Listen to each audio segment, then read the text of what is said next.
हम दोस्तों, जय बाबा नीम करौली महाराज जी की। आशा है कि आपके ऊपर भी बाबा नीम करौली जी की कृपा होगी, आप भी कुशल मंगल होंगे दोस्तों। तो आज मैं आपको हमारे देश के महान संत बाबा श्री चंद जी महाराज की जीवनी, उनके जीवन का सार जो भी है वो उसका वर्णन करूंगा दोस्तों। ये श्री गुरु नानक देव जी के बड़े सुपुत्र थे श्री चंद जी महाराज। बाबा श्री चंद जी गुरु नानक देव जी के बड़े सुपुत्र थे। इनका जन्म भाद्रपद शुक्ल 9 संवत 1551 को ननकाना साहिब में हुआ था। बाबा श्री चंद जी उदासीन साधु हुए हैं। बाबा श्री चंद जी ने लगभग 62 वर्ष तक गुरुद्वारा श्री बारठ साहिब के समीप तपस्या की। श्री गुरु अमरदास जी, श्री गुरु रामदास जी तथा पंचम पातशाही श्री गुरु अर्जुन देव जी तक समस्त गुरु बाबा श्री चंद जी से मिलने आते रहे। जब श्री गुरु अर्जुन देव जी गुरु ग्रंथ साहिब जी लिख रहे थे और सुखमणि साहिब की वाणी भी लिख रहे थे, तब लगभग 16 अष्टपदियाँ लिखने के बाद वे आगे लिखने में अटक गए। आगे उनसे वाणी नहीं लिखी जा रही थी। उन्होंने सोचा कि इस समय कौन महापुरुष हो सकता है जो इस वाणी को आगे लिखने के लिए शक्ति प्रदान करे। उस समय तक गुरु अर्जुन देव जी के हृदय में बाबा श्री चंद का ध्यान आया, क्योंकि उस समय सबसे बड़े, सबसे ऊंचे तथा आध्यात्मिक प्रवृत्ति के संत बाबा श्री चंद जी ही थे।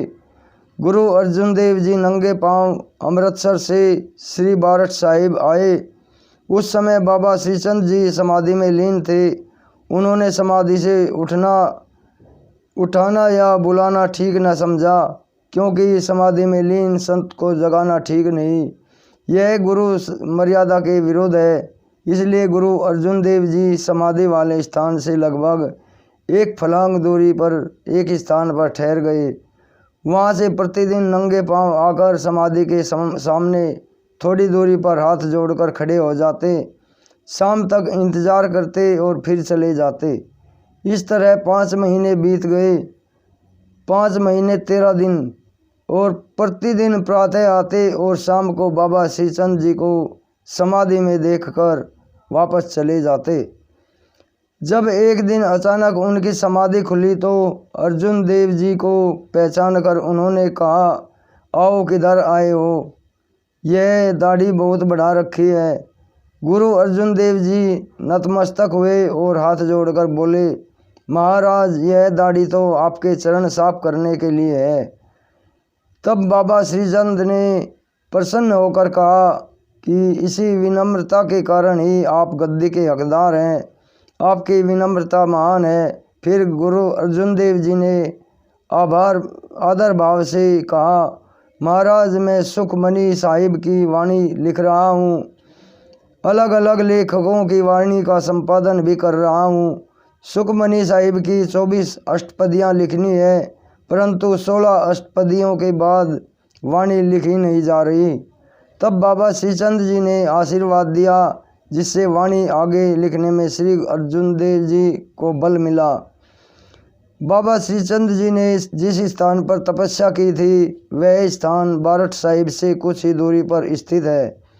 उस समय का वट वृक्ष अब भी वहाँ मौजूद है। बारठ साहिब में जहाँ बाबा श्री चंद जी ने दातून फेंकी थी वहाँ पर बहुत बड़ी बेरी है, और वह पीपल का पेड़ भी मौजूद है जहाँ बाबा श्री चंद ने तपस्या की थी।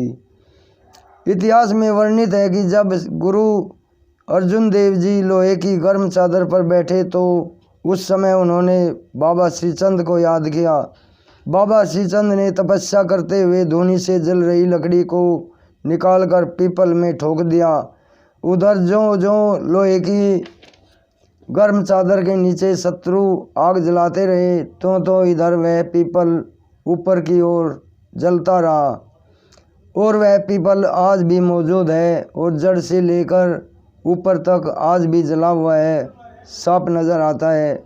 उनको गुरु अर्जुन देव जी के गर्म लोहे पर बैठने का गहरा दुख हुआ, परंतु धैर्य, विनम्रता और कर्मठता पर सच्चाई पर पहरा देने के शहीदी की मिसाल की प्रसन्नता भी हुई। बताया जाता है कि इससे थोड़ी दूर पर एक गांव है खोबा।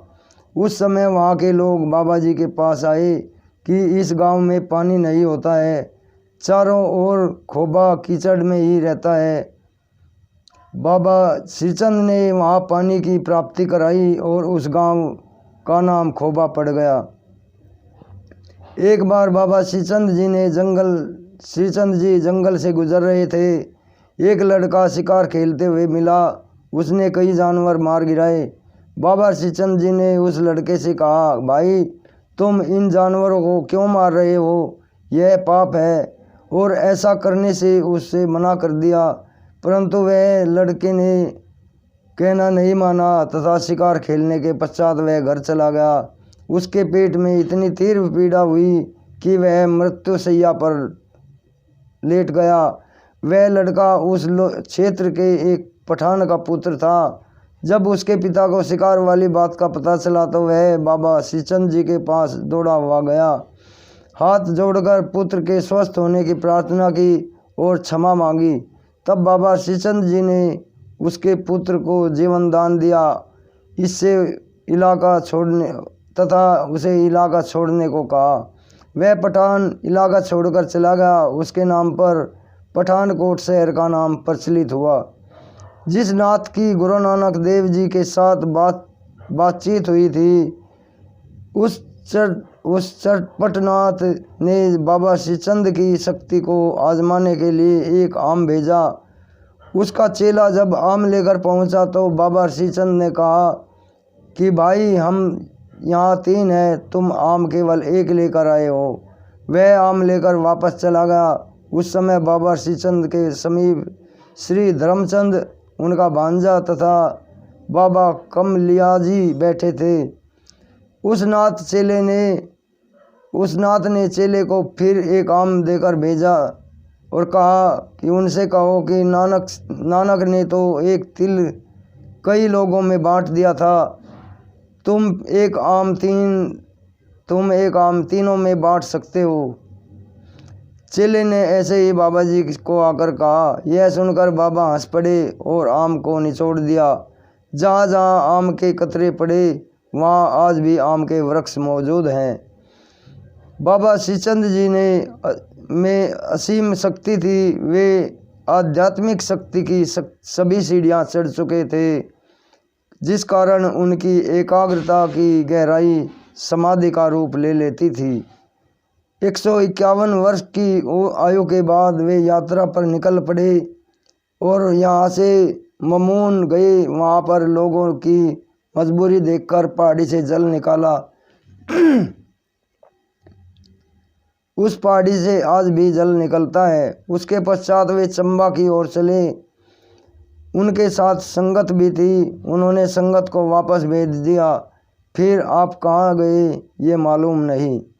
उनके पश्चात उनके भांजे बाबा धर्मचंद जी को, जो विवाहित थे, इस स्थान के अनुयायी बने। इनका वंशज आज भी कीरतपुर में चल रहा है। बाबा श्रीचंद जी की अनेक साखियाँ मिलती हैं। बाबा श्रीचंद जी उदासीन संप्रदाय के प्रथम आचार्य हुए हैं। आजकल भी पट्टी तथा सिरसा के उदासीन साधु प्रत्येक वर्ष 5 दिनों के लिए श्री बारठ साहिब आकर श्लोक जाप करते हैं। यहाँ दिन रात पाठ चलते रहते हैं। बाबा श्रीचंद जी की ओर से बनवाई गई बावली में लोग स्नान करके सुख की अनुभूति करते हैं। तो दोस्तों, ये हमारे देश के बहुत बड़े संत बाबा श्रीचंद जी की जीवनी है। उन्होंने भगवान की इतनी अनंत भक्ति की कि उन्हें सब कुछ प्राप्त हो गया था। वे उदासीन साधु थे। तो आपको ये पाठ कैसा लगा बताएं और इसे आगे भी भेजें। राम राम। जय बाबा नीम करोली महाराज जी की, जय हनुमान जी की।